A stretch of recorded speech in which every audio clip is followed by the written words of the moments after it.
Good morning, আমি টগরি চলে এসেছি আরেকটি নতুন ভিডিও নিয়ে। আজ রবিবার, সকাল সকাল ঘুম থেকে উঠেছি, উঠে দেখো ব্রাশ করে চলে এসেছি গাছে। কতটা রস হয়েছে দেখতে, আর ছাকনা দিয়ে রসটা ছেঁকে নিয়ে দেখো এক গ্লাস রস খেয়ে নিলাম। ঘুম থেকে উঠে সবাই, আমি বাড়িতে যখন থাকি জল খেয়ে নিই, এক গ্লাস গরম জল খাই, কিন্তু এখানে এসেছি কলকাতাতে তো ওটা পাবো না, আর ওই জন্য এক গ্লাস রস খেয়ে নিলাম। আর দেখো গাছের সামনে যেখান দিয়ে রসটা হয়, এখানে কিছুটা রস সূর্যের আলোয় না তেতে তেতে এরকম একটু শ্যাওলা শ্যাওলা মতো হয়ে গেছে। আমি এটা কাঁটা দিয়ে একটু পরিষ্কার করে দিচ্ছি, আর এটা উঠে গেলে রসগুলো আরও ভালো ক্লিয়ারভাবে পড়বে, আর টেস্টটাও বাড়বে, ওই জন্য একটু হালকা করে পরিষ্কার করে দিচ্ছি। উঁচু গাছ হলে বড়রা যারা গাছি আছে তারা উঠে করে, আর এটা যেহেতু নিচে রয়েছে ওই জন্য নিজে হাতে এটা পরিষ্কার করে করে দিচ্ছি।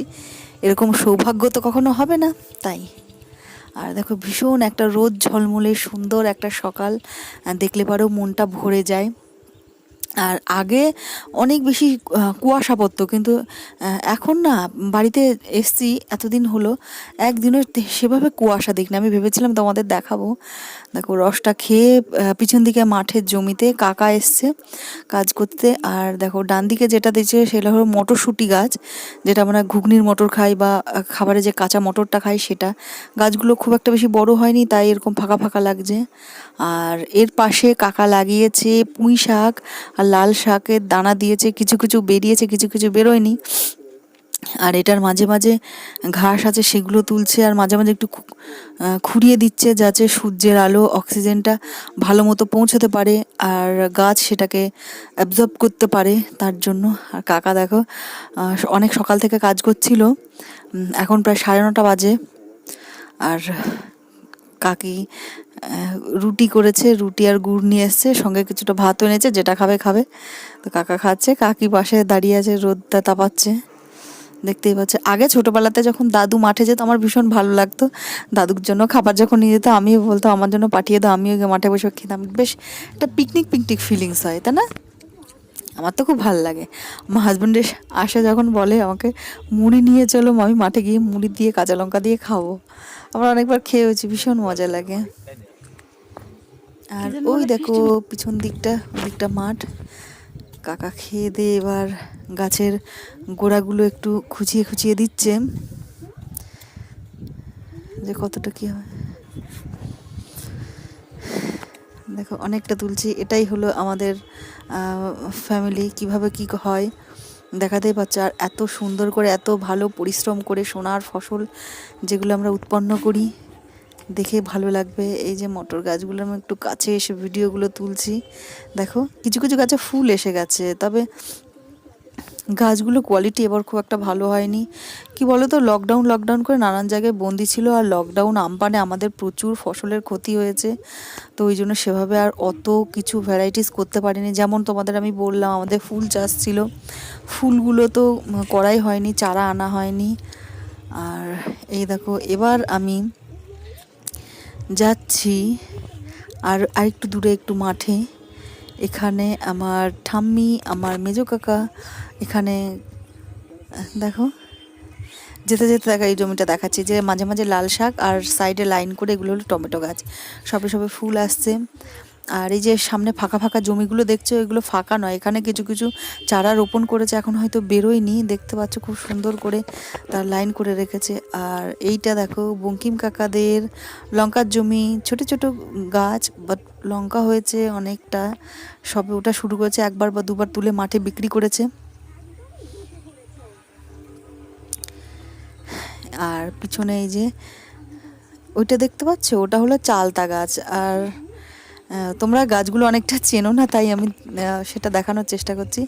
আর আমি যাচ্ছি, এই দেখো এটা হলো আমার কাকা, মেজো কাকা বেগুন গাছ লাগিয়েছে, দেখতে পাচ্ছ? বেগুন গাছটা বয়স বেশি দিন না, সপ্তাহখানেক হলো লাগিয়েছে। এই দেখো এটা ফাল্গুন মাস থেকেই বেগুনগুলো ওঠা শুরু করবে। আর মাঠে চলে এসেছি, এই মাঠটা, এখানে এটা আমার মেজো কাকা আর ওটা আমার ঠাম্মি, দেখতে পাচ্ছ ছোলার শাকগুলো কাটছে, এগুলো কাল বাজারে নেওয়া হবে।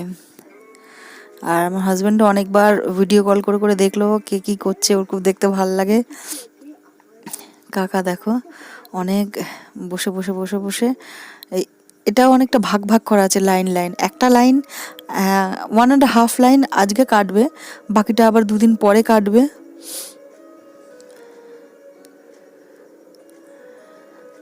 অনেকটাই টাইম লাগে, কেটে কেটে করতে হয়।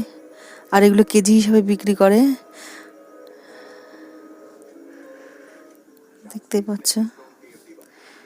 ফসল শুধু আমরা হয়তো বাজার থেকে কিনে আমরা ভাবি এতটা কেন দাম হয়, অনেক খাটনি হয়। এই যে কাটার পরে যে নিচু অংশটা না, ওটাতে আবার জল সার দিলে আবার হবে গাছ।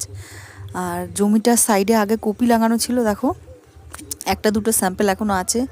এই দেখো ফুলকপি, দেখতেই পাচ্ছ 2-1টা ফুলকপি আছে। আর ফুলকপিটার পাশে দেখো একটা কুমড়োর ভীষণ সুন্দর একটা ডাল বেরিয়েছে, কাকা সেদিনকে আমাকে বলছিল ওটা তুলে খেয়ে নেবে। তো আমি এটা কাটতে এসছিলাম, জাস্ট উঁচু করে দেখেছি, আর ওখানে দেখতে পাচ্ছ কি সুন্দর একটা ফল ধরেছিল, ভীষণ মায়া লাগলো, আমি না কেটে রেখে গেছি। দেখো লাল শাক ছিল, আর এদিকেও একটা ফুলকপি তো রেখে গেছে। কাকা বলছে না ওটা খেয়ে তুলে নেবে, নইলে পুরো কুমড়োর গাছটা গিয়ে ছোলার শাকগুলো নষ্ট করে দেবে। আর এই জায়গাটাতেই আগে ওই যে বেগুনের চারাগুলো দেখলে না, এখানে আগে চারাগুলো দিয়ে গাছটা একটু বড় হয়েছে, তারপর তুলে আলাদা আলাদা করে লাগানো হয়েছিল। দেখো একদম ফ্রেশ, সার দেওয়া হয়নি আলাদা করে। আর আমাদের এই জমিটার পাশে দেখো, এটা হলো একটা মহানিম গাছ, গাছটা দেখো মরে গেছে, ফলগুলো রয়েছে কেমন সুন্দর, মানে যারা আর্টিস্ট সুন্দরভাবে গাছটা আঁকতে পারবে। এই দেখো কাকা ঠাকুমা গল্প করতে করতে এগুলো সব তুলছে। আর এই ছোলা শাক না মাছের মাথা দিয়ে খেতে ভীষণ ভালো লাগে, নিরামিষ করে খেলে তাতেও ভালো লাগে। নিরামিষ তার মধ্যে যদি একটি বড়ি ভেজে ওর মধ্যে দেয়া যায়। আর দেখো দূরে অনেকগুলো জমি আছে, এটা বর্ষার সময় একদম বিলে পরিণত হয়, অনেক জল থাকে। আর ট্রাক্টর দিয়ে দেখো চাষ হচ্ছে, জল কাদায় ভর্তি, তো ওখানে নতুন করে ধান লাগাবে, আর এই ধানটা বৈশাখ মাসে উঠবে। আর এই দেখো এগুলো দিয়ে আমাদের ফুলকপি লাগিয়েছে, সবে ছোট, এগুলো এখনও প্রায় 1-1.5 মাস লাগবে এটা উঠতে। আর ওই ভিতরের দিকের ওই জমিগুলোতে সবসময় ধান হয়। আর তারপরে পালং নিয়ে এসছে আমার সেজো কাকা। আর পালং শাকগুলো না গোড়াগুলো একটু বেছে বেছে নেওয়া হচ্ছে, মরা পাতা সেইগুলো একটু সরিয়ে নিয়ে আটি করে বেঁধে নেওয়া হচ্ছে।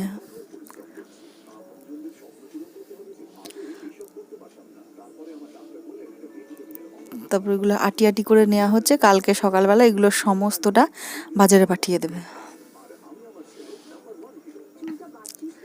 আমরা যখন কলকাতাতে বাজার করি, আমার হাজব্যান্ড একবার অনেক দিন না পালং শাক, এই যে মানে পালংয়ের এই শীষ দেওয়া, এগুলো শীষ পালং বলি, এগুলো খুঁজছিল, কিন্তু খুঁজেই পাচ্ছিল না। তো বলছে ইস, বাড়িতে কত এগুলো অ্যাভেলেবেল, যখন খাবো তখনই তুলে এনে রান্না করতে পারবো, আর এখানে খুঁজেই পাচ্ছি না।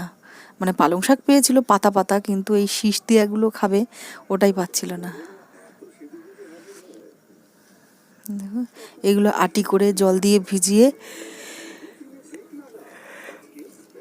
রেখে দেবে, রাতে একটু কুয়াশা পাবে, তারপর এটা ফ্রেশ হয়ে যাবে। সকালবেলা ভোর ভোর 4টের সময় গাড়িতে করে কাকা নিয়ে যাবে।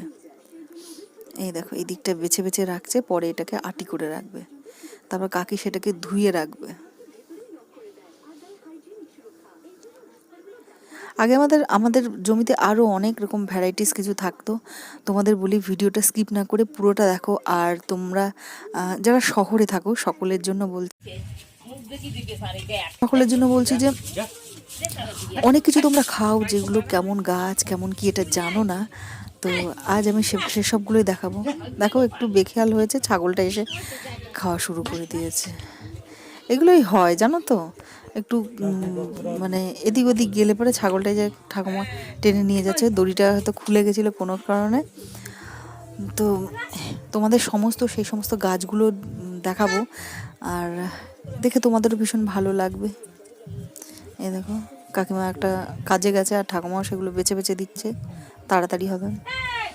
আর এক্সট্রা যেগুলো থাকে এগুলো তো আমাদের গরু আছে, ছাগল আছে, এরা খেয়ে নেয়, অসুবিধা হয় না, এদের জন্য আলাদা করে ঘাস কাটতে যেতে হয় না। আর এটা কি বলতো, এই যে বললাম বিলের কথা, এখান দিয়ে যখন জল হয় তখন কাকা এগুলো পেতে আসে, অনেক মাছ হয় এইগুলোতে।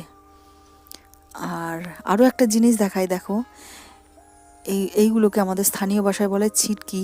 বক্স টাইপের হয়, দুদিক দিয়ে মাছ ঢোকে আর ওপরে একটা খোলা অংশ থাকে, ওটা দিয়ে মাছটা বের করে নেয়। এই দেখো, এটা বাঁশ কেটে কেটে সরু সরু করে কাঠি তৈরি করে তারপরে এরকম একটা বক্স তৈরি হয়। আর এই যে দেখছো, এটা এই সোজা দিয়ে মাছগুলো ঢোকে। অনেক সময় বড় বড় মাছও ঢোকে, কিন্তু এটা যেহেতু ভি শেপ থাকে এই পথটা, ভিতরে যে ঢোকে সে আর বেরোতে পারে না। আর এই দেখো